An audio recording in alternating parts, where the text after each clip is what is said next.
The following program is intended for mature audiences.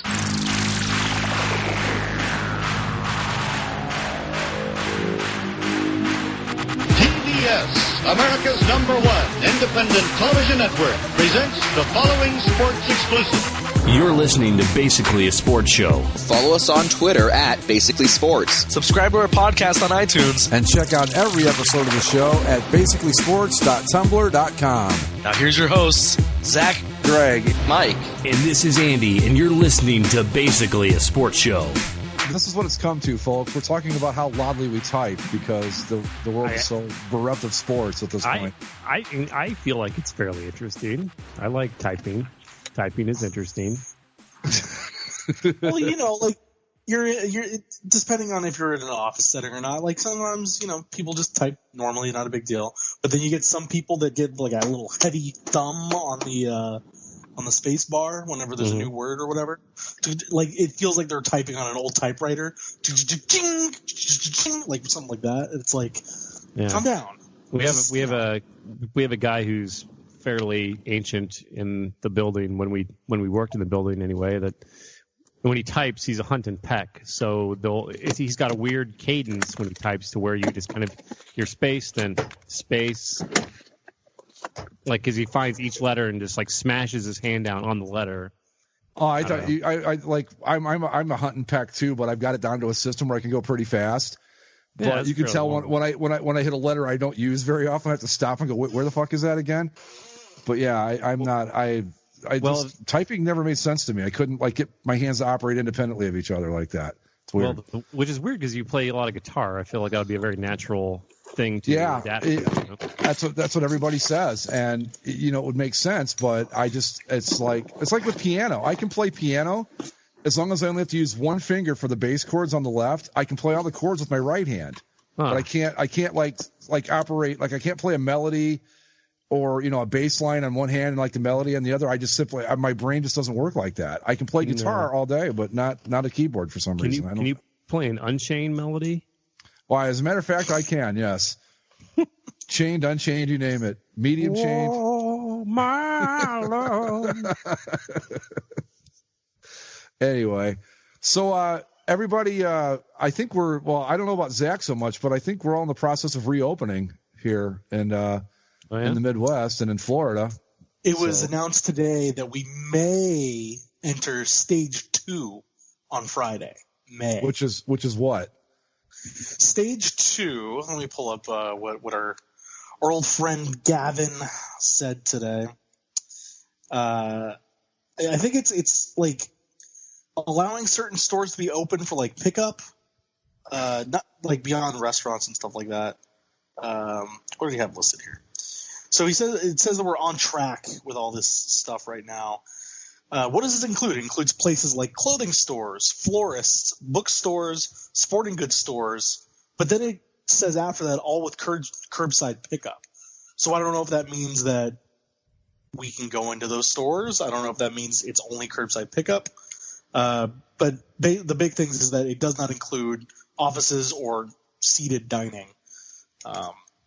Despite a restaurant in town opening up their dine-in option last weekend, really? Against the recommendations of everybody. I hope they lose their damn license. You would think, but the place was packed. Every day I drove by it.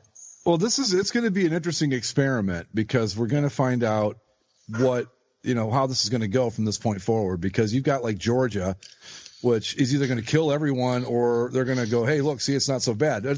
I've got a cousin that lives down there, and they opened the bars and stuff on Friday or whenever it was last week, and I said, you're my test case now. Whatever happens to you, that's how I'll gauge what I'm going to do going forward, because he's out there and amongst – he the minute they opened the place, man, he ran out the door and went to this bar, and he's got pictures of him hanging all over people and stuff. I'm like, well, we'll see. So it's I don't know, somewhere along the way, this went from flattening the curve to if we open the doors and go outside, we're all going to die. I don't know how that happened. But, I think it's because there's a lot of people that still don't understand what flattening the curve was and what it was meant to do. Because for example, we, for our local papers here, we started putting together these line graphs where we, just tracking how many cases there are over time. Pretty simple, and that way you get kind of the line and the curve as it is. And so we would have like 2 or 3 days where there wasn't a new case added in one of our towns specifically, but there were like outside of it.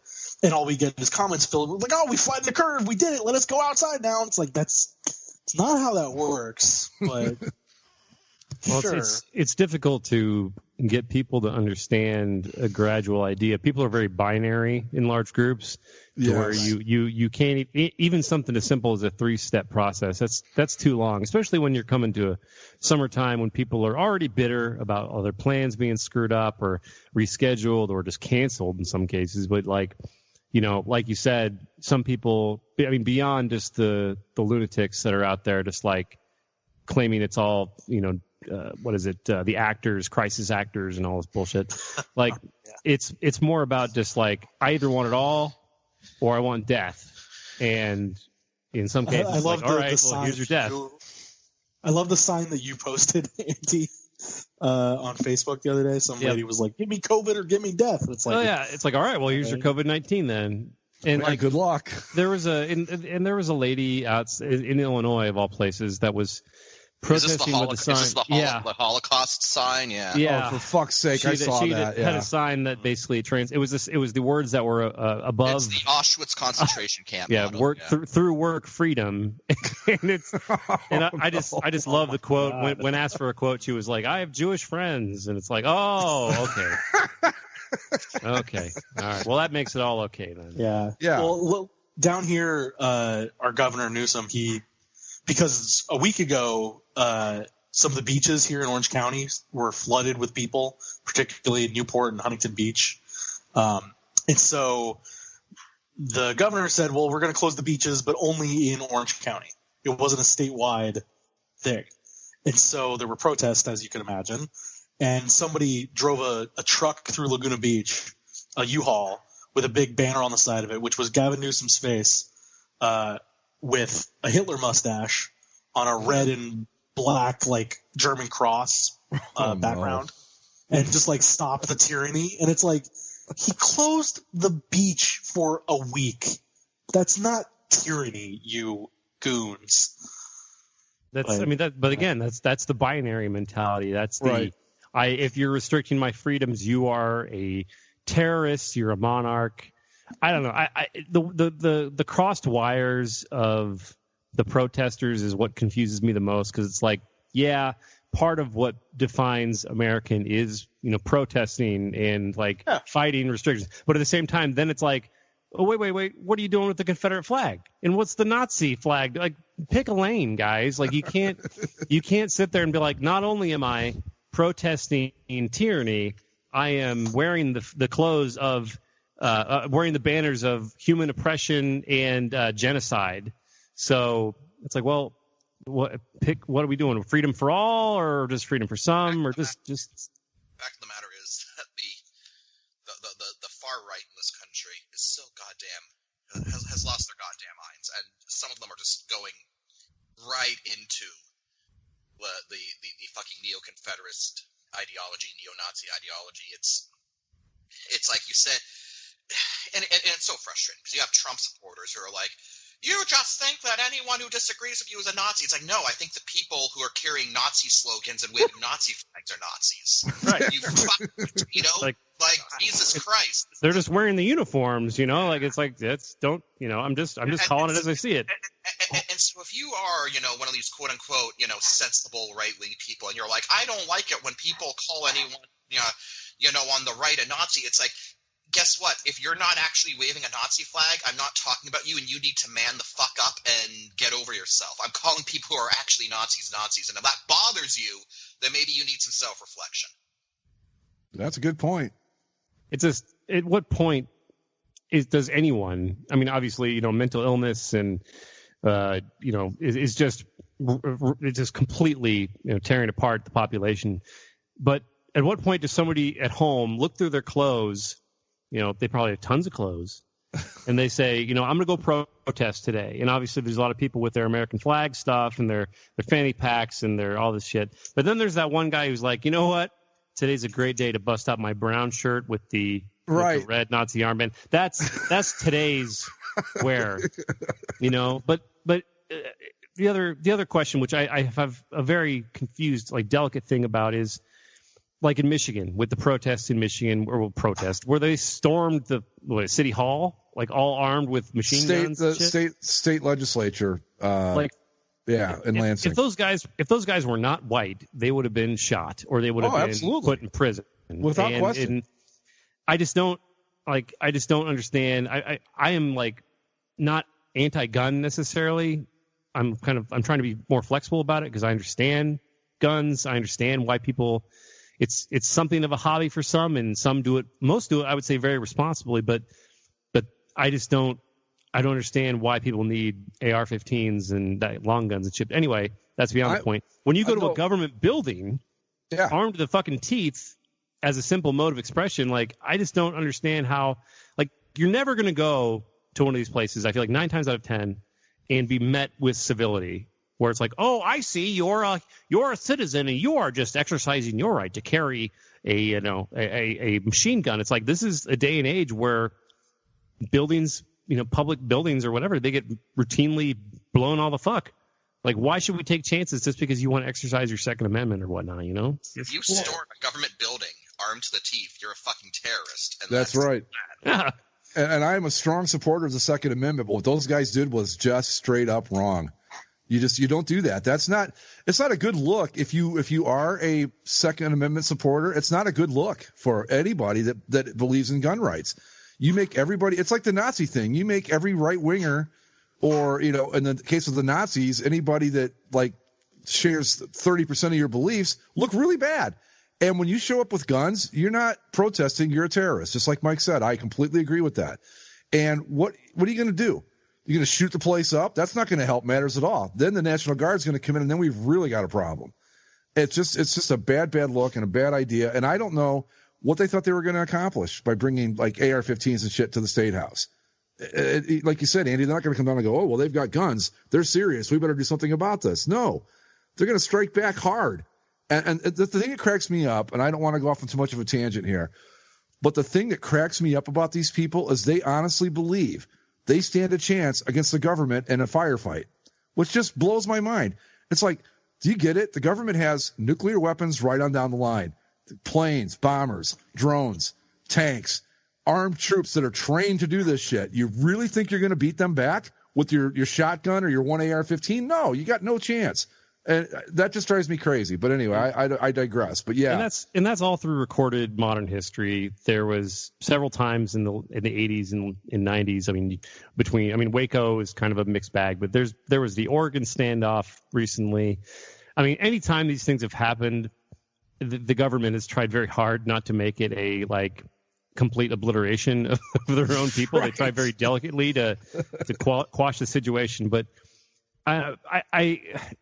it's hard because these are your fellow citizens. You want to have a country where people can feel proud of the rights that we fought and died for and all that stuff. But the radical is very, very difficult in the way that our world is today, at least in terms of how we ingest our culture and our news, is very much polarized to where there can be no middle ground. And but the thing is, the bulk of the population lives in that middle ground. They live in indecision and they live in kind of a flux, whereas the radicals simply are the ones that are drawing the lines and setting the goalposts. So all we seem to see are far, far, far either side, and it's distressing. Exactly. Yeah, and like you said, the government does try when a situation like that arises. They do their best to do it delicately, but if there ever came a point where, like, say, a bunch of survivalists in whatever state they live in all decided, hey, you know what?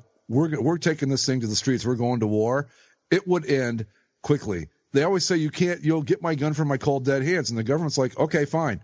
You got it. That's what it takes. That's what we'll do.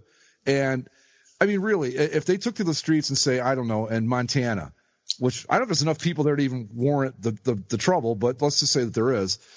And like there was 1,000 people with guns and they were like literally declaring war on the government. What do they think would happen to them? Do they think the government would go, oh my God, we better back down? No, they'd come in there with like one drone and wipe them all out, and that would be the end of it. End of story. So it just cracks me up. It's like, we'll go to war with these guys. It's like, and you'll lose every single time. It's not as simple as that. It's not going to be a war. It's going to be, a brief skirmish where a couple of your people will die, and then, it's all over. It would be like if your local high school team took on the Super Bowl champion. That's what it would be. You've got no chance. You're not even going to score a point, let alone win. Come on. Hey, it's a silly to me. All I know, based on the ability to storm government bases, is that they can't stop all of us. So show us them aliens, and we'll put down our guns. Well, that's a really good example, like Area 51. If they had tried to pull that off, okay, what I think is going to happen, one of those super secret bombers is going to come out there, and that's going to be that. And you're going to be nothing but dust when it's over. And they'll just wipe their hands and go back to work. Simple. The days of us overthrowing our own government are long past. That ship sailed 200 years ago. No, probably. I mean, it literally sailed. No, they tried it in the Civil War. It didn't work. Yeah, it took a little longer, but yeah, imagine that happening today. Okay, the South decides we're gonna go against the North. Okay, well that's fine. The difference there would be like that had some local governments, like these individual people making up a militia just wouldn't exist. Like the Civil War is essentially a military coup, right? Yeah, where more or less. you have people that actually have control over military units going up against the government that has the control of the rest of the military units. And it's the same thing that we see constantly in the Middle East and whatnot. That I really don't think there's any way to do that unless some state really got up in arms and like motioned their National Guard or something. And even then, in that case, the government would just federalize the National Guard, which they have done before. Well, not only that, but let's say for a second that the National Guard says, no, we're not federalizing. Well, guess what? Then the entire United States military is going to come and take care of this. And you might be a part of the National Guard, but I'm pretty sure that everybody else will descend upon you, and that'll be that. There's just no way to pull it off.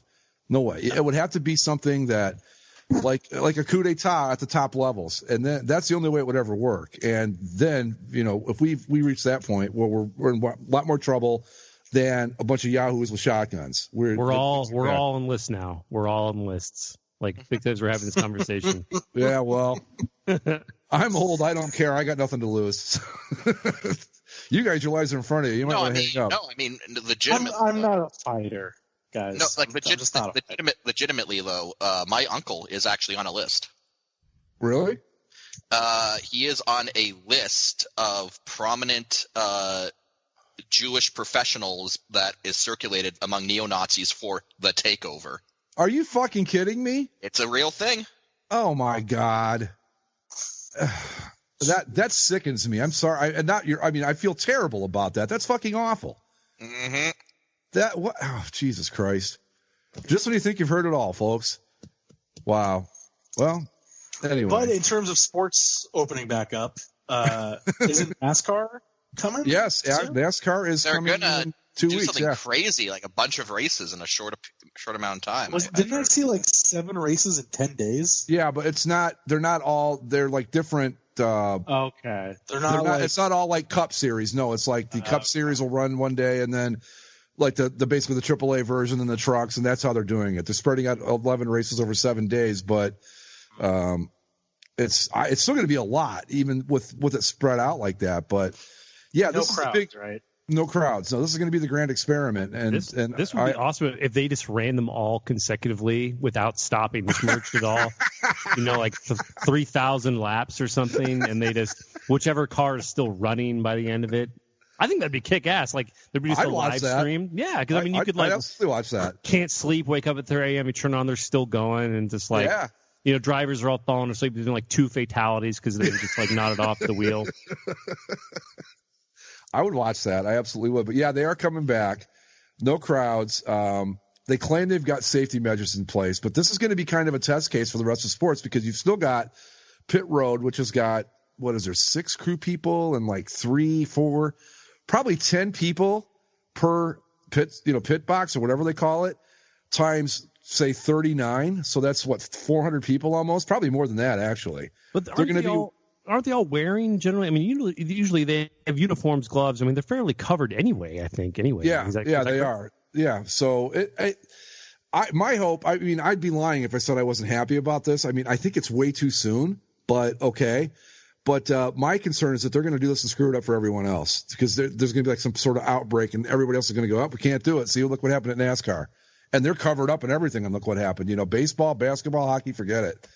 And that's my concern. But I am happy that it's coming back. I'm glad they're doing their best to do safety and all that. But I think they're – but then I don't know. What's too soon? I mean, what's the goal here? What are we trying to do?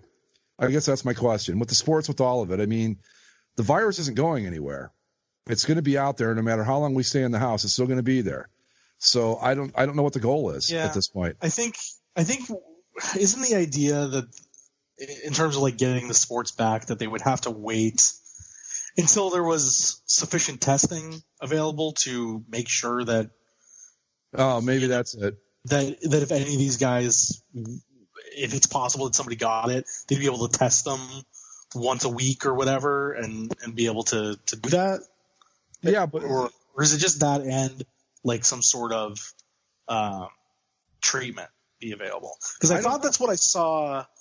What was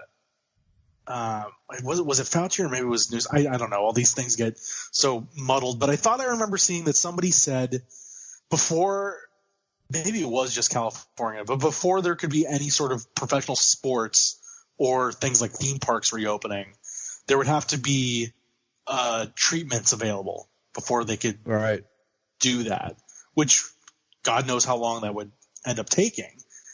Like, I know we all want to get back to this as soon as possible, but there's possibilities that we don't come back for the remainder of the calendar year. Oh, I think that's probably the smartest move. I think right now we're looking at, like, even if the NFL season starts on schedule, we're looking at least reduced capacities mandated across the league at the absolute minimum. Yeah, I agree with that. Probably not even a preseason. I don't know. Or if we do have preseason, they're going to be completely empty stadiums. Yeah. The main issue is with crowds. I mean, I feel like you could navigate virtually every one of the major sports with. You can mitigate when you're talking about benches or where players are gathered, at least to an extent. I mean, obviously in the NFL and those kind of sports, it's a little bit different. But golf, hockey, NASCAR.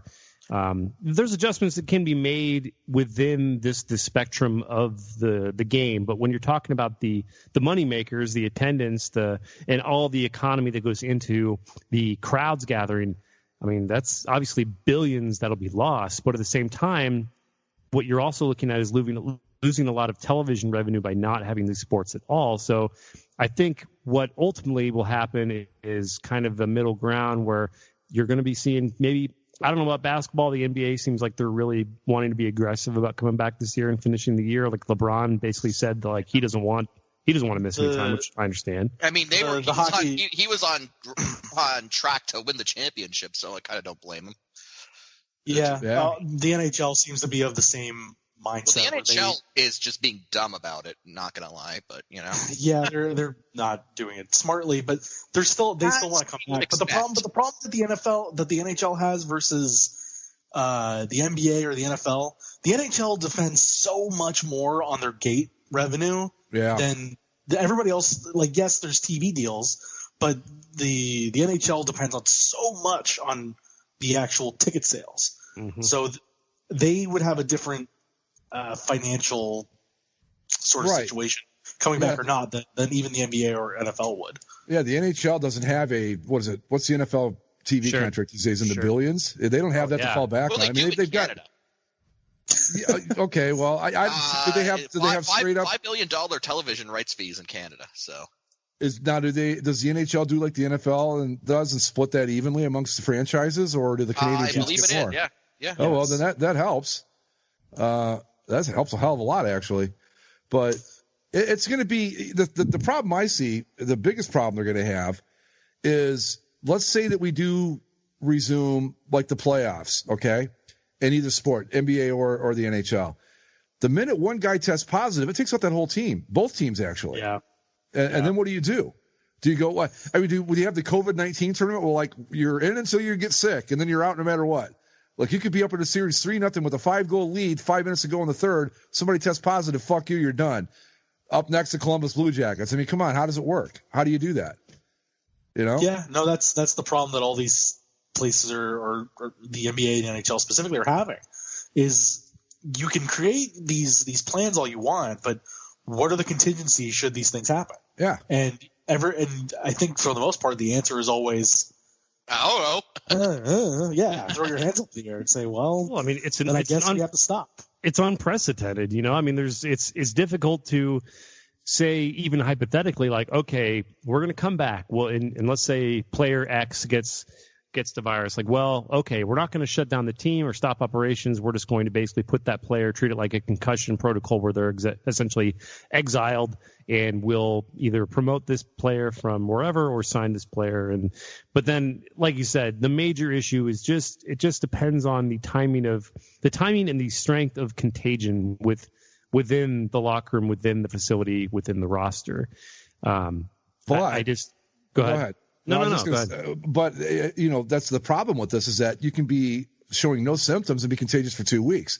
So by the time a player presents with symptoms, he may have infected the whole damn team and you just don't know it yet. You're not going to know it for another 2 weeks. And then by that point, let's say we've gone through the first round into the second round, and now you've contaminated a whole shitload of people.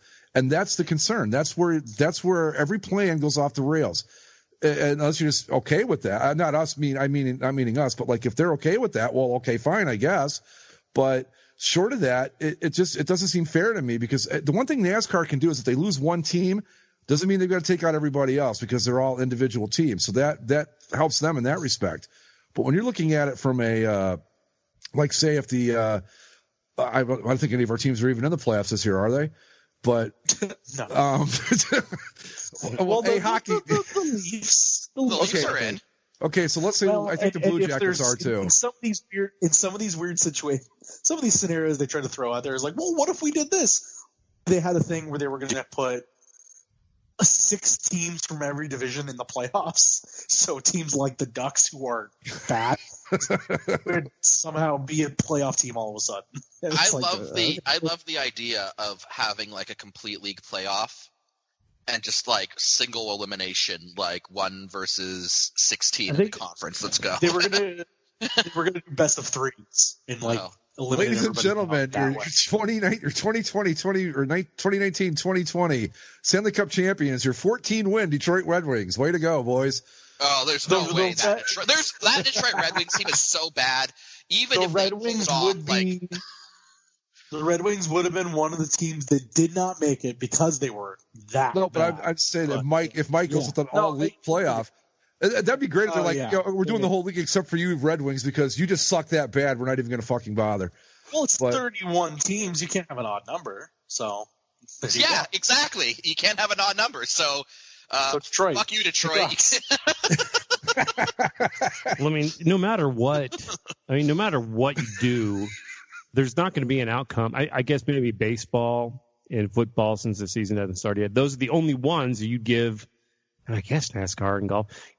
But I feel like with hockey, especially in the NBA, like whoever, presuming they do come back to finish out the year, like you can't. It almost feel wrong to give them a cup or give them the trophy. You know, well, I mean, because I mean, especially with hockey, it's part of the grind. Even if they win forever, they'll be like, oh yeah, no, we're the Blue Jackets. We have a Stanley Cup. It's like, but do you? Really? Just my luck too. Exactly. It'll be just my luck. Like the Cavs winning in those stupid fucking black jerseys. It's it's always tainted forever. I get why all these leagues want to do it for money reasons and for competitive reasons and all that stuff. But like, I at this point, I think it's stop trying to put the duct tape over it and just say we're not finishing. Like I get the idea of giving people hope and like having something to look forward to and and trying to make the most of a season that you did play 85% of, but like what's it really worth to keep kicking the can down the road? Well, until we are all told that we can do something about it, then like I don't even understand the point of, well, maybe we'll do this and maybe we'll do that. Like it's all fruitless because the plan changes every week because the situation changes every week. It's just not. the one nice thing, I guess, is that the President's Trophy will actually mean something this year if they don't play. But yeah, sure. It'd be the only thing awarded, I guess, technically. Who is winning the President's Trophy this year? I don't know. It's like actual sports seems like it was like 5 years ago at this point. I have no idea. Well, I want to say Boston was, but I'm not sure. Of course it was fucking Boston. Not that it matters, but I'm checking. You know that NHL.com got desperate when they started, like, we're going to redraft the 2007 NHL draft. It's like, oh, wow, you were really Boston, hard up for content. Boston had 100 points. They would be the President's Trophy winners. Congratulations. Nobody cares. You want to talk desperate? ESPN signed a deal to be the exclusive American provider of Korean baseball. Oh, wow. Those are going to be played at like 3 in the morning, by the way. Yeah. So there's one on tonight at 1. I'm going to watch the one tonight because I'll still be up, but like I'm not getting up at 5:30 in the morning to watch Korean baseball. I'm sorry. Oh, whoa, there's going to be one tonight? Yeah. Yeah, it starts tonight at 1 a.m. You know what? Fuck it. I'm going to watch that. I'm going to at least tune in for an inning. I was just so confused. Like, why? I would understand if you were like tape delaying it so you had something to play during the day. But the fact that they said, no, we're going to broadcast it live, like, but why? Yeah. You're not filling hours that people would otherwise be watching. Are they TV. doing replays maybe throughout the day, and that's the idea behind it? Speaking of replays, literally this past Friday, they were replaying the NFL draft. The one we just had? The one we just had, yes. the one that was that occurred the weekend before. They were like, we got nothing. Let's just do it again. It's rough. I mean, as I was coming down to record tonight, my TV was on the MLB network upstairs, and they were showing like an 05 playoff game between. I don't even know who it was between. I didn't pay any attention. It was like the 05 playoffs. I'm like, oh my god. That was like the year the White Sox won, wasn't it? I don't even remember. Yeah, sounds right. Yes. Oh, yeah. Wasn't that 06 at the White Sox? I can't remember. No, 06 was your Cardinals. Your Cardinals, Mike. 06. When they won like 42 games. Yeah, when they won like 42 games and won the World Series, that was 2006. Oh fuck yeah, that was like the most the Cardinals ever cardinaled. Yeah, exactly. Was that the year that they won that wild card game on that bullshit pop fly or? Probably. I don't remember. Yeah. And then everyone in St. Louis like golf clapped because it was the right call for baseball or some shit. It was bullshit. There have been sacrifice flies that weren't hit as far as that infield fly was. Come on. But yeah, that was what was on MLB Network. But I always wondered, speaking of the Korean baseball and Japanese baseball and all that, why hasn't MLB Network jumped all over this shit? Like, and play it, instead of like just repeat after repeat after repeat of a half-hour show, why not throw some of those games on? I mean, they're the baseball network, right? Why not? And it amazed me that it took this long for somebody to finally go, yeah, I guess we'll give it a go. It'll be interesting. Like, I'm with you, Mike. I want to watch an inning or two. I don't know if I'll stick for the whole thing or not, but. Well, no, I don't think I can. It's on too late. Granted, I don't know how fast Korean baseball games go. Maybe Korean baseball has it figured out and it's a really nice pace game. Right. Wouldn't that be great if it was like a really nice, like they just like blow MLB out of the water? Like, see, this is how it's done, guys. This game took 2 hours and 5 minutes. I know nothing about Korean baseball, but I'm actually kind of interested. I'll stick around and see what they do. I think one team has I take that back. That's Japanese baseball. Never mind. I was going to say one team that looks a lot like the Dodgers, but they're called something else. But that's actually in Japan. The Ham Fighters.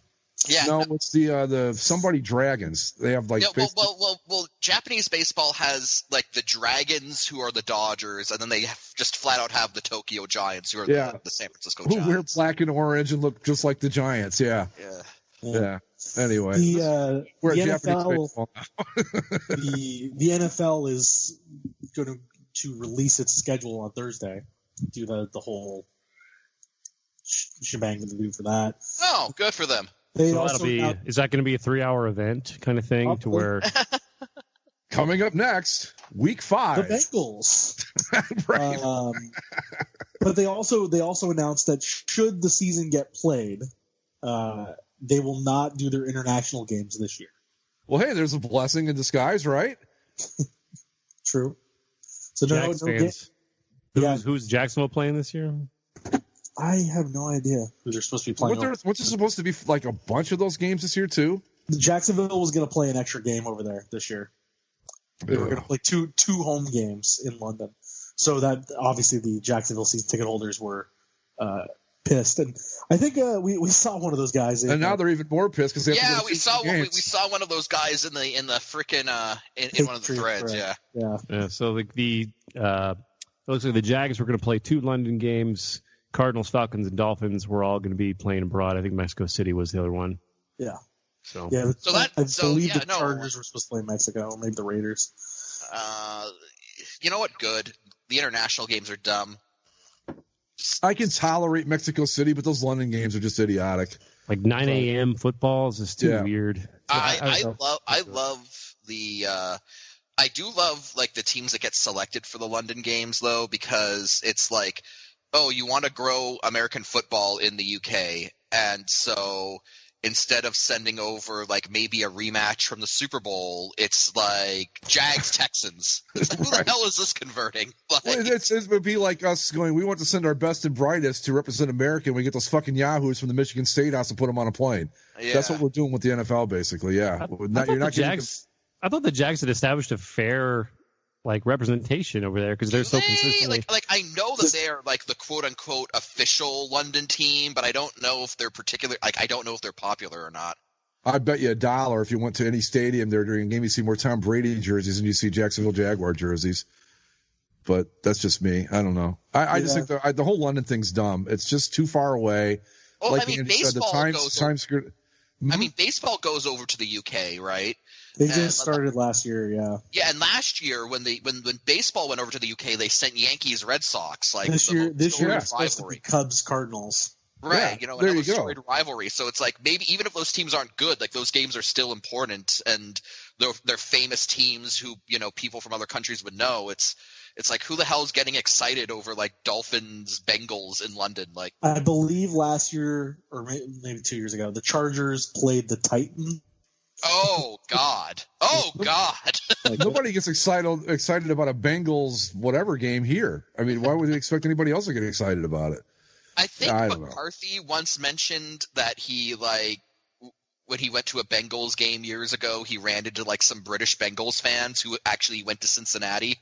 Really? And he was amazed. It's like, I was born here. Why would you choose this for yourself? Well, not only that, but you're going to spend all that money to come to the United States and you go to Cincinnati? Really? Okay. I mean, Cincinnati, I thought it had a pretty German background and pretty European influence overall. It's kind of like Minnesota has got a huge. It's like Scandinavian. Yeah. Well, no, like it was something about. I think it was like some part of Africa. I think that a ton of countrymen there, the nationality escapes me, but it's completely out of left field. You would not expect this country to be there. It's I'm gonna have to Google it. So let me just type in the background here. That's funny. Yeah, I mean, Cincinnati's a fine city. It's not bad or anything. It's just if I'm going to the U.S., I'm going to like. In fairness, this actually is a thing where Europeans really underestimate just how big Canada and the United States are. Oh one of my professors in university, he had family from the Netherlands who came to visit him, and he's in London, Ontario, and they came to visit him, and one day they're like, let's go to Calgary. And he's like, that's like half a continent away. Like, you can't. It's like that's like 4 hours, 5 hours on a plane, but like when you live in the Netherlands and you could basically drive from one end of the country to the other over like the course of a day or something, like. Of course, you think like, oh yes, let's just go to another big city. So right. It wouldn't surprise me if. Go ahead. I was going to say it would be like if you and I were in Florida next one and we're like, hey, let's go see Zach. Let's hop in the car and drive to Los Angeles. Exactly, right? And it's like, and so it wouldn't surprise me if some Brits came over and like, oh yeah, we're Bengals fans. We'll go to Cincinnati and then we'll swing by New York on the way, back. Right. Again, not to disparage our European listeners, but that is something that I have picked up from European people in general is that oftentimes they tend to not realize just how vast North America is. Well, I've watched videos from, like, there's this guy that's from Ireland that comes over here and then he does videos about his experiences here. And the first time he came over, one of the first things he said was, I can't get over how big that place is. He said, we have no idea just how huge North America really is. Because he was like, it's the same idea. I'll go to New York and then I'll go to Miami and then I'll go, to Chicago. It's like, yeah, that's like it's almost like we shouldn't be one big country. Hey man, don't give Texas any more ideas. Okay? Is this where Zach starts advocating for Californian secession? It's not a terrible idea. Hey man, give California a few hundred years, it'll just split off and float into the ocean, and then it'll become a country of its own anyway. It'll become Alcatraz. Yeah. I'm now imagining that Zach's got his Californian flag raised high. He's grabbed his shotgun and he's like, "Free California for free Californians." Yeah, Bear Republic, let's go.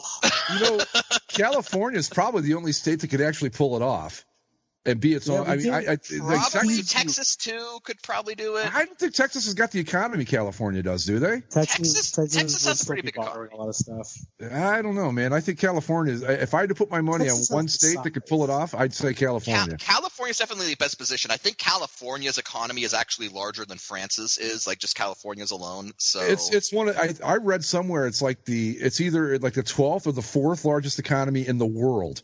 As California. a kid, I remember being told in school it was like the 8th. Yeah, so that's what I mean. I do remember it was only like a year or so ago that it surpassed France, like in terms of individual. Yeah, you don't hear anything. You don't hear anything like that about those yahoos in Texas. You don't hear about how big their economy is. California, they're like the 800-pound gorilla in the room. It's like if they decide to secede, there's not much we can do about it, really. Two things, guys. First of all, it was Somalis in Minneapolis that I was talking about. Get the fuck out of here, really? Yeah, Somalis. And the second thing is, if we have to be very careful. If we say California just a few more times, we will summon Anthony Kiedis. So be very careful. God, I looked it up. As of 2018, California ranked 5th in the world economy. Yeah. That's what I mean. California alone would make, in 2018, according to this study, $2.74 trillion on its own. Well, you could take – how much of that is Apple? Apple probably controls a shitload of that. For real. I mean, it's the second – I don't know, the second biggest Zach, thing? who would be president of California? Arnold Schwarzenegger, obviously. It was funny. I was talking to somebody the other day. It's like, guys, do you remember when Schwarzenegger was our governor? And we're like, yeah, simpler times. Just simpler times, different problems. Yeah, it would have to be an actor. Come on. But I think I think the mistake people make about California is they think of it just as like San Francisco and LA and San Diego. There's a huge agricultural community in California. That's where most of the GDP comes from. Yeah, you got your goddamn Napa Valley wine. Yeah, but yeah, I mean, like farming is as big, probably bigger in California than it is in the Midwest. Honestly, if you just take it like size-wise, like number of people doing it, because you guys have got like 40 million people in that state alone, that's like Florida and New York combined, just in population. And then the size, my God, you talk about people not having a real idea. It takes 6-7 hours to drive from LA to San Francisco. Yeah, on a good day. Well, right now you might be able to get there in like 4 hours. No, I'm not kidding. I saw a tweet over the weekend where somebody did a loop of the major freeways in LA. So they went from the 5 to the 110 to the 405 to the 101 back to the 5 to do a big circle of all of LA. And generously, I would say that would probably take 2 hours on a normal day. It took 30 minutes. Wow. On Saturday or whatever it was. Wow. Yeah. Which is like I said, man, the best time ever for me to ride my motorcycle out there and I can't do it. Sucks. Yeah, it's so anyway, yeah, back to the point. California could pull off, I think, being their own country. I don't think Texas could do that. As much as they like to think they would, they wouldn't. They couldn't pull it off. Because they've got oil and beef and that's it. So anyway. Well, I know who the president of Texas would be. Who's that? Chuck Norris. Oh, of course, right? Yeah. Chuck Norris has actually come out and said, if Texas secedes, I will run for president of Texas. He didn't really, did he? He did say that. Yep. Oh Lord, that's too funny. That is too funny. Anyway, I'm trying to think of what a good president of Texas would be. I feel like it would just be a gun, like they're just an inanimate object. No, I'm imagining a guy who's kind of got it's got the standard suit, get up, but he's got like a bolo tie. Yep. A hat, obviously, maybe some turquoise jewelry. A gun. That's funny. President Gun. I mean, I feel like that would get everybody. It would be a gun in a Bible. That would be just a pistol on top of a Bible. That would be the president of Texas. That's who won president of Texas. Perfect. We can't reason with it. Oh wow, that was funny, Eddie. Well done. Thank you. I had my moments. God, I'm scrolling through ESPN trying to find any sports news. Don Shula died. Yeah, today. That was 90. Yeah, I mean that's what I'm saying. That's the only thing. Is Zach, how would you feel about voting for Dean Spanos for president of California? I would secede myself from California. The nation of Zach, and it'd be like that little. What's that? Why is this a page, Andy? Because that is just crazy to me. It's a relevant thing. I'm not bullshitting you. The history of Somalis in Minneapolis. Well, it's because they say so. It makes it the largest Somali diaspora in the United States. And there's, the only reason I know this is because I was watching, I think it was like the first 48, and it was a guy in Minneapolis who got murdered, and they were like, the area Somali population is notorious for gangs and crime, and I was like, what the fuck, like Somalis? And then I looked it up, and it's a huge thing. That's So this picture of the Somali grocery store in Minneapolis that is on that page pisses me off because they advertise it as a Mediterranean deli. Somalia isn't on the Mediterranean. Get the fuck out of here. Yeah, it's like down the west coast of Africa, isn't it? Yeah.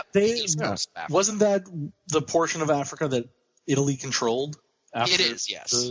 Yeah, it's on the eastern side, right? Not on the western side. Yeah. Right, okay. It is the part of Zach is right. It is the part of Africa that Italy controlled. So maybe they got some Mediterranean influences. Yeah. That's the only thing I know, just it's like randomly Somali. Is this like Minnesota's version of the Bosnians in St. Louis? I was going to say the exact same thing. I mean, probably fairly similar. I would imagine just from a distant perspective, I would assume it's kind of the same. You weren't here for that, so during one MLB playoffs where people were bitching about the Cardinals again, the mayor of St. Louis released a statement to address all the Cardinals hate and basically told everyone that hating St. Louis was overblown and touted the city of St. Louis's Bosnian expat community as one of the city's strengths. So there you go. Really reaching there. Bosnians immigrate the right way. Well, that's what they do. The cardinal way. But the cardinal way, excuse me, yeah. The difference between these two things, though, is I've never been to Bosnia. I have been to St. Louis. I imagine Bosnia is like St. Louis. I imagine parts of St. Louis are quite similar to pick a bombed out location anywhere in the Middle East. It's probably similar to parts of St. Louis. Right. But what does Somalia have anything to do with Minneapolis, Minnesota? That's got to be from a purely temperature perspective. That's got to be quite the shock. That's what I mean. If you're gonna, it says in the article they started immigrating here in the early '80s, or that was like when the big influx happened. But why? But that's my thing. If you're gonna come to America and you live in a place where it's warm all the time, why would you go to Minnesota? That's like moving from Somalia to the North Pole. They have summer for 2 weeks. It's like unbelievably cold there in the wintertime. I'd say let's go to, I don't know, even Texas, I suppose. Arizona. I believe it's part of a, and I'm totally just pulling this out of my ass. I think it's part of a like refugee thing to where they were leaving, they had nowhere to go, but Minnesota received some sort of government grant to settle them and take them in. Wow. So these were like, it's I don't have this in front of me here, but I'm guessing that's more or less why, because it was probably like Minnesota won a bid or something, or had the most convincing proposal. Turns out the Minneapolis Star-Tribune had the same question we did a year ago in June. Why are there so many Somalis here? It was probably a letter to the editor or something from some old white bastard. Why are so many Somalis up here? I guess it'd be more of a, why are there so many Somalis up here, eh? Yeah, that's okay. Let's see. How did the Twin Cities become a hub for Somali immigrants? The state has 52,000 people who report Somali ancestry, according to their surveys. Is pirate the common trade? How can you be a pirate up there? You're landlocked. It's a land of 1,000 lakes. No, the lakes. You go in the lakes. But they're small lakes. You can't chase something like you can be a pirate on the lake. I suppose, but it's a lot riskier. I'm just saying. Oh, here we go. The United States began issuing visas to Somali refugees displaced by civil war in the early 90s. Boom. Initially, the Somali community settled in other parts of the country, particularly in San Diego. But many refugees struggled to find work with little education and English language skills. Word gradually spread to that meat processing plants in rural Minnesota offered opportunity. To take those jobs in the early 90s. I see. There we go. You could do some pirating off San Diego. There's plenty of room out there. I don't know. But I get that. Like, San Diego's hard enough if you don't know English, let alone English and Spanish, because it's right there up against the border. So if you're speaking Somali and everyone else is speaking English and Spanish, you're probably going to be pretty lost. Confused, if nothing else. Yeah. Wow. Well, that's interesting. Learn something new today, everybody. Yeah. See, they say we're not an educational show. Look at that. We've been through all sorts of good stuff here. We've come to though. We're resorting to talking about the Somalian community in Minnesota. We would have talked about that anytime now. Come on, that's right up our alley. I would have liked to think though that they all just came there because they were all like Twins fans or some shit. Like the Twins got some weird exclusive like international broadcasting deal for like in like Africa or something. So again, just playing into stereotypes, but just in different ways. I'm not even going to try to say this guy's name. He's a Somali American. Migrated to Minnesota from Virginia in 1995. He told the Minnesota Historical Society that he had heard Minnesota would be a welcoming place. Because, Midwest, nice. They're very nice.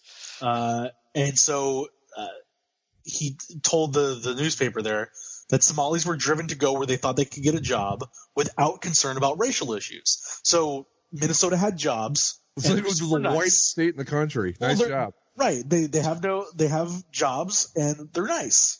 Whereas Virginia, other places might be nice, might have jobs, but because you're just another black guy to them, Yeah, it's Virginia. You're probably best to get out of there. And I take that back too. Minnesota's not the whitest state in the country. That honor still goes to Connecticut. Sorry about that, Minnesota.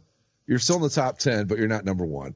No, that I can see that. I mean, it depends on where you are. And Minnesotans are known for being like really friendly people, and good for them. And of course, as you could imagine, once a few people come in and they say, "Hey, no, it's really nice," and then they say to all their friends, like, "If you want to come to America, this is a place to live," and on it goes. So there you are. Do they bother to tell any of them about the weather?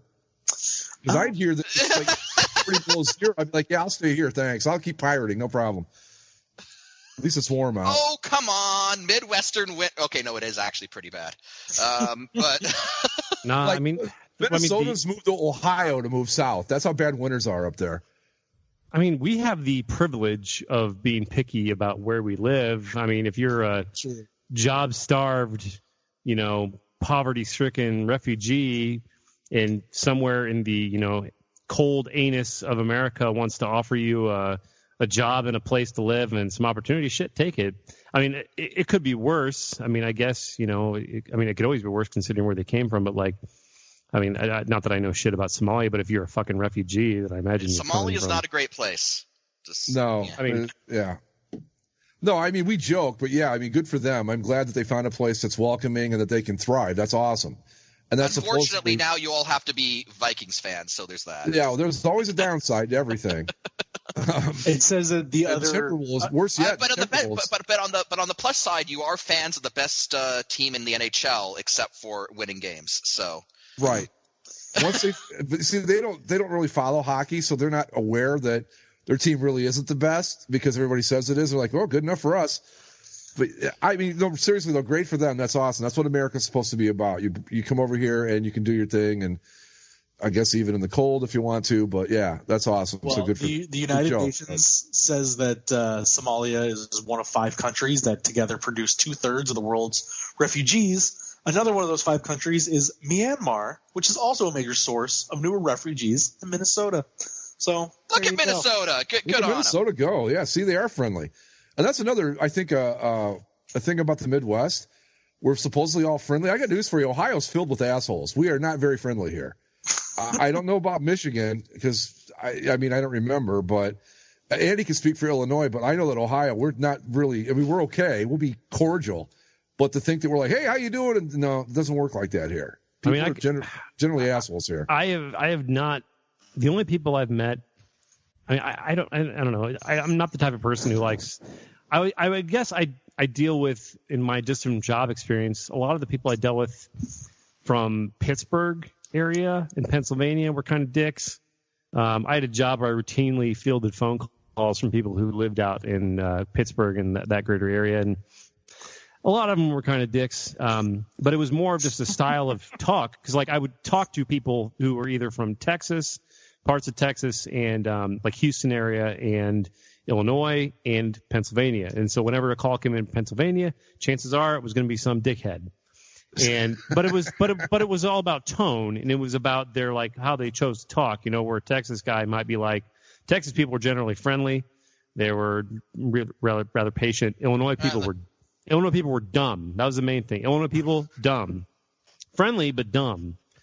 And Pennsylvania Texas, was more you get that like, nice southern drawl, and it's my cable ain't working, man. It's all right. I mean, I just kind of ex-wife's going to be coming over. I don't want to be in the same room when she's got the kids and everything. Just if you want to take care of it, reset my box or whatever. Illinois is kind of like, well, you're going to send somebody out here to fix this? Pennsylvania is more of like, listen, you're going to fix my fucking cable. I'm not going to miss the hockey game tonight, you son of a bitch. The Pens are playing. You ain't going to take that away from me, God damn it. The Pens are playing tonight, the Steelers are playing tomorrow. That's right. In Ohio, we don't call you. We just bitch about it and never get around to it. We're like, that fucking Andy in Illinois, he should be fixing this. He expects us to call him. Fuck him. That's Ohio. Ohio's been poisoned by its relationship with Pennsylvania, that border. No argument here. True. No argument here. But yeah, we're not unfriendly, but to think that we're like this welcoming group, that's really not true. We're cordial. Friendly is overstating it by a good amount. We're cordial. We'll be nice to you, but don't expect much more than like, hi, how you doing? And you take this road to get over there, and that's about it. So I don't know where the Midwest kept this reputation for being friendly because we really aren't. I think it's just Minnesota. It's Minnesota, Wisconsin, Iowa, probably. Yeah, who knows about Iowa? Do we even know anybody from Iowa? Anybody? I was in Iowa last year. It was okay. The Midwest, driving through the Midwest is kind of just like, whether you go northeast, south, or west, you just kind of are driving, and it's like, yep, there's some farms, and there's some nothing. And I did, on my way to Iowa, I did stop at the that was Milwaukee. It was Minnesota, or that was Wisconsin. Either way, but I drove through a tornado on my way out to Iowa, so that was fun. Oh, cool. But, I mean, that was the most interesting part. Otherwise, you get to Iowa, went to Des Moines, and it's like, okay, this is kind of a neat little place, I guess. And it's Iowa. It just feels like Illinois West. It's just kind of a place. I don't really know what's terribly different about it, if anything. But I imagine I could probably keep going, and you wouldn't start to get that real shift in cultural change until maybe I don't know. I don't want to say even Nebraska, maybe like closer to the mountains. Yeah. You know, you'd have to get closer to Mexico, closer to California, where people do other stuff than kill minorities and farm.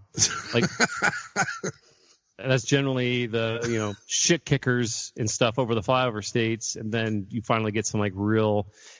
But the friendly thing, I think that's overblown. Just on a general thing, I think almost everybody you meet in any given situation, you got like 2 to 5 minutes of friendly, and after that 5 minutes, who knows? You could, but it's like people in Australia when they talk to each other, they just basically call each other every fucking blue word under the sun, But that's just being friendly. That's just conversation, I don't think there's a place. The closer you get to Canada, I guess they might be nicer. I don't know. Very nice. That's the law in Canada. They have to be nice. We're very goddamn nice. Unapologetically nice. It's kind of off-putting sometimes. That's just because you're an American and you're just used to rudeness. Not but used to okay. it. Yeah. Shut up.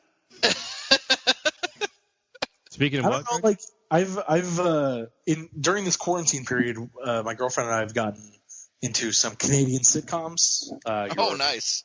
Your Kim's Convenience and Letterkenny, which are both fantastic. Letterkenny's on Hulu. Kim's Convenience is on Netflix. It's they're just wholesome and nice. How do they stack up to Trailer Park Boys? Because that's the gold standard of Canadian sitcoms. I mean, they're different. I think Letterkenny is probably a little bit more like Trailer Park Boys, but it's I think they're set in like rural Ontario, close to the Quebec border, and it's quick talking, a lot of puns. Has anyone here ever seen Corner Gas? No, I only know of its existence because after the Ducks won the Stanley Cup, one of their players that was from Saskatchewan, Travis Moen, ended up as a cameo on the show with the cup. Yeah, no, Corner Gas is another good one. It's strange. Like, Corner Gas is one of those like sitcoms where I feel like I need to say it in hushed tones. Like, I actually like Corner Gas, but like, I don't know. Is it like the Big Bang Theory of Canada? Like, is it kind of? You like Corner Gas, really? Like, let me put it to you this way. All right, Corner Gas is great when you have a hangover and you need something like inoffensive and funny to just sort of like chuckle at but not think hard about. Like, there you go. That's what the Corner Gas is. Interesting. I want to check these out. You're just sitting there with your bag of airport candy. My bag of airport candy, yep. Corner Gas on the TV. Did we ever reveal the results? I didn't know who. No, you guys want to do that now? Sure. Yes. Okay. We had voting for who had the best and the worst candy draft, and what was just I was hoping would turn out to be the final result, but it didn't hold. For a time, Mike was leading both categories, which I thought that would have been awesome, right?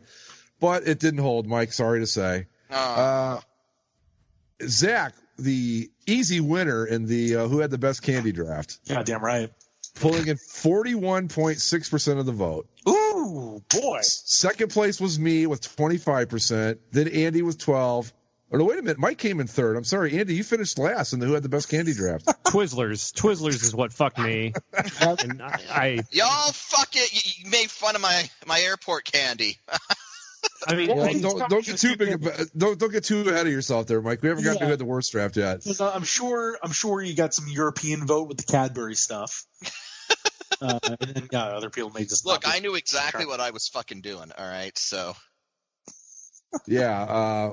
I just wish you had won both. That would have been the greatest moment in Bass history, I think, but it didn't happen. So we'll have to move on. Who had the worst candy draft? Well, no big surprise here. Mike with 50% of the vote. Damn. Zach came in, or no, wait a minute. Was it Zach or me? What? Zach came in second with 20% of the vote. How the worst, yeah. And I was third with 16.6% of the vote. Andy came in, I guess he did best in the worst part with only 12% of the vote. Okay, so people voted Andy. So people didn't vote I know. This is confusing. Okay. So Andy was the least best, but also But the least Right. But the best worst. Look, Andy, right. Look at it this way, Andy. You're right down the middle America. You know, inoffensive. That's very Bears-like. I'm glad I was able to. Whatever, man. I'm proud of my team. I feel like there was a lot of good stuff out there for my team. I don't know why people voted me last in the best category, but whatever. These numbers are fucked up. I would have loved if Mike was leading to both games. Then we could have thrown the whole thing away, and it would have been totally pointless. Well, I mean, it's that's not too far off. Like I run away with the best, but then I'm the second worst. That's what I mean. That was the beauty of this thing. Maybe I did the vote wrong. I don't know. I guess I didn't really... people aren't ranking them, right? It's just picking which one they like. Yeah, one each. Yeah, maybe I should have had them ranking. So it wasn't like ranking them. So maybe you're not the worst. You're just the one people had the least opinion on.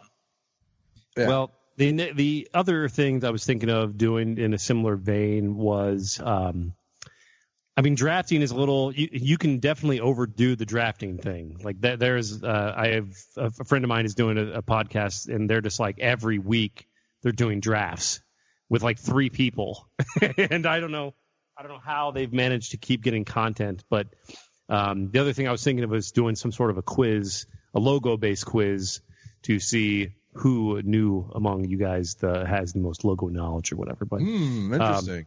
I'd be down for that. But for a future draft, after we let this one breathe a little bit, I think like soda would be a good category. So I know, Greg, you got pretty excited about that. But I mean, there's definitely. I'm a connoisseur. I know my stuff. Well, like, I mean, the whole thing with I'm sorry, Andy, you said it wrong. It's pop. Right, exactly. I'm a pop guy.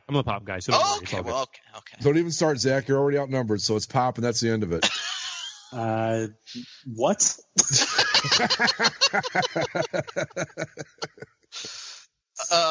But fair I don't enough. know, like it seems like we'd have to get really creative if we did. I prefer fountain drinks.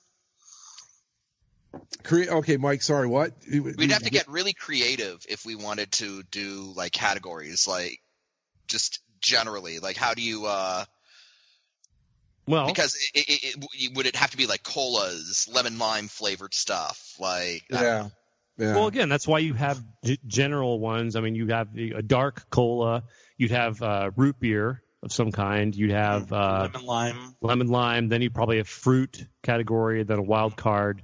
You could break it down actually to orange, grape, cherry. You could actually go even further with that if you wanted to. It depends, and I feel like you don't want to do more than 7.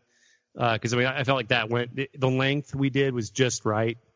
But I mean, there's a number of things, and again, like I really want to be very careful with this. Like, I don't want every week, as fun as it is, I don't want every week to be like drafting some random shit. I mean, as much fun as I think it would also get kind of old, you know. Well, not only that, but we did the draft right on the tail of the glorious tournament of victory, so it might be kind of time to let that stuff kind of sit for a little while. Right. Yeah. You don't want the gimmick train to just like, you know, lose its steam and peter out. Like, you know, I mean, obviously we have very little talk about now, but we could do a little bit more creative stuff than just like draft this and draft that. Don't worry. When the Rams release their uniforms, we can talk about them for like 3 weeks. Yeah, I wanted to mention we are now in the period of Rams Watch because true. it's now May, and so it is May. Can confirm. Sources have learned.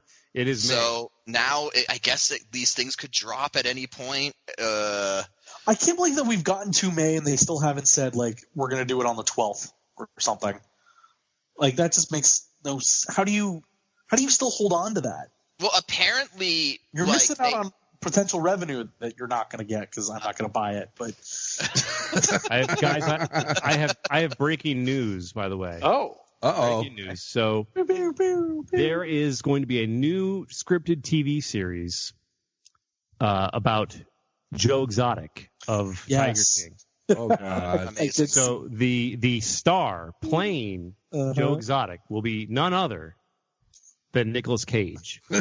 Seriously? Yes. There is a trailer.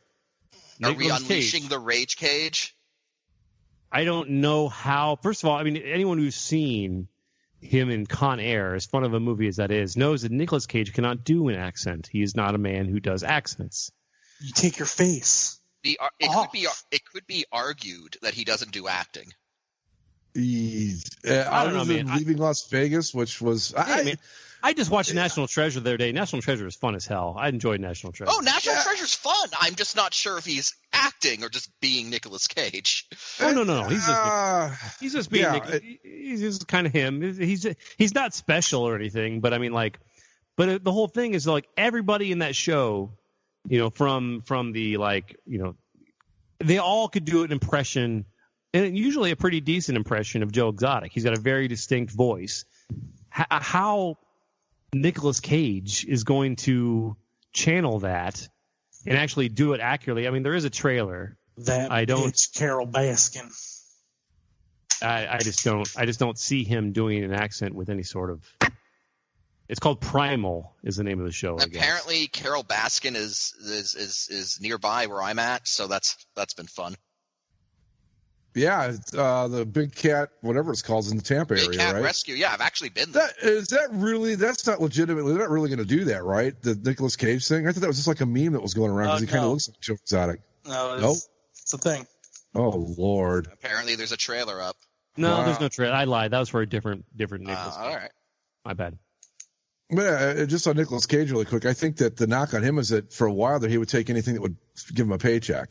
And I don't think he's a terrible actor. He's certainly not somebody that you would put in the all-time greats. But yeah, he just, dude, money's money. I'd be like, hey, you're gonna pay me $5 million? I'm there. Fine, no problem. I thought Nicolas Cage was one of those poor bastards who got he got the raw end of a divorce deal and basically there was an IRS situation, I think, at one point. Okay. He owed money.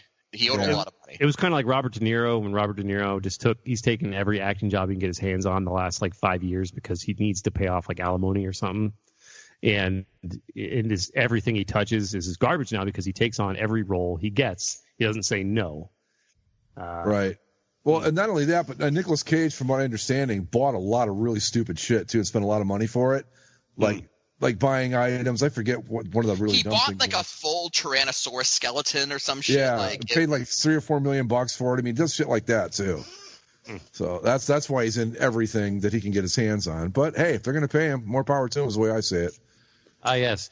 So it was. Let's see. It was a dinosaur skull of a Tyrannosaurus Rex, and he bought 2 castles in Europe for $150 million. He blew it. Crap. Well, there you go. At one point, he owned 15 residences across the world.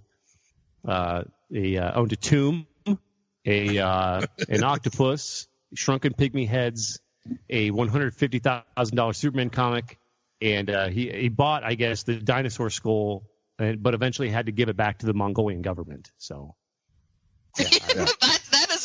That's an odd turn of events. He bought the dinosaur skull, but had to return it to the Mongolian government. I don't want to know that story in full. I find it. Oh, go ahead. Sorry. I was just going to say that's like a GTOV entry. That Mongolian skull. Come on. Mongolian dinosaur skull. Right. I find it so it feels very. You guys have seen Amadeus? Yeah. Okay. Salieri and Mozart. So Nick Cage, sold his soul to get a great acting career, but the only role he ever wanted was Superman, and he will never play Superman in any form or fashion. Test? Yeah, no. It almost happened at one point. With the hair and all that? Yeah, I have. Yeah, I gotta see this. What kind of skull was it? Dinosaur skull, right? Tyrannosaurus Rex. Okay. What the fuck? Oh yeah, he's wearing a wig. Yeah. I don't know if that's a wig or not, but yeah. Yeah. It's pretty bad, isn't it? I mean, I didn't even watch it yet. I'm just kind of clicking through it here, and the suit's all dark, and then the hair. Yeah, that was because that was the Superman that Kevin Smith was reportedly asked to direct. Well, it's Tim Burton in the screen test. Yeah. Well, because he was involved with DC. With Batman. Yeah. Okay, I can't watch this anymore. It hurts my soul to watch this. You shouldn't. Superman isn't balding. Okay, like Superman has a full, pristine head of hair, and then they had him in a wig at some point for some reason. I don't want to. He looks like Loki, kind of in that screenshot, like a really drunk, a little bit. Loki. Like that looks like something he wears alone at night when he's at home and is sad. He just kind of goes home and puts on his Superman outfit. I could have been the Superman. He named his son like Kal-El, didn't he? Yeah. Or Jor-El or something. This like embarrassing. God. Wow. Okay. Don't. Yeah. Well, we've come full circle. We've started with did some political talk. We talked about the quarantine and NASCAR. We talked about Somalia. Learned a lot about Somalia and Minneapolis. Mm-hmm. Yes. It's been quite an educational show. And Nicolas Cage. Nicolas Cage, the California economy. That's even better. Wow. Hard pass. Yeah. On him. Again, if you're listening and you haven't seen this, please Google Nick Cage Superman screen test. And I'm going to use that as the picture for something. this week's show because I can't think of anything else. So I've already saved it. So if you don't know what we're talking about, just look on the description of the show and you'll see what we mean. But anyway, should we wrap it up, guys? I don't know what else anything we've got left. I should probably save for next week anyway. So I got nothing. I'm literally googling Nick Cage, and I don't want to do it anymore. It's really frightening me. So we will call it a night then on Nicolas Cage because why not? Follow us on Twitter at Basically Sports. Subscribe via Apple Podcasts. Remember, you must look up Basically Sports, not Basically a Sports Show, on Apple Podcasts to find us. You can also subscribe via Stitcher, Spreaker, and YouTube's. With that, we will see you next time. Stay safe, and talk to you all next week. Laters. Bye-bye.